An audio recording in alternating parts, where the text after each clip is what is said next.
ప్రభుత్వం నుండి లీజుకి ఇచ్చినటువంటి ఇండస్ట్రియల్ ల్యాండ్స్ సెలెక్టివ్గా వ్యాపారవేత్తల కోసం బీఆర్ఎస్ గవర్నమెంట్లో సంతకాలు పెట్టి మరి ఆనాడే ప్రైవేట్ వ్యక్తులకు దారాదత్తం చేశారు.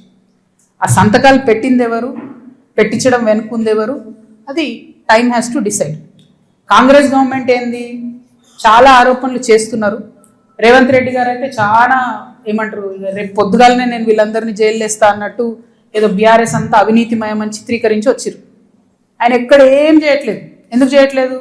బీఆర్ఎస్ వాళ్ళు వేసినటువంటి దొంగదారులను కాంగ్రెస్ రహదారులుగా మారుస్తుంది.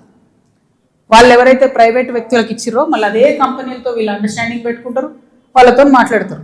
అంటే రేవంత్ రెడ్డి గారి పరిస్థితి ఇప్పుడు ఎట్లుందంటే, అప్పుడే కప్పం తిన్న పాము ఎట్లుంటుంది, కడుపు నిండింది, నేను సీఎం అయినా, అవినీతి అయితే నాకేంది, రాష్ట్రం ఎటు పోతే నాకేంది, వాగ్దానాలు ఎటు పోతే నాకేంది అని చెప్పి ఆయన సైలెంట్గా ఉన్నాడు.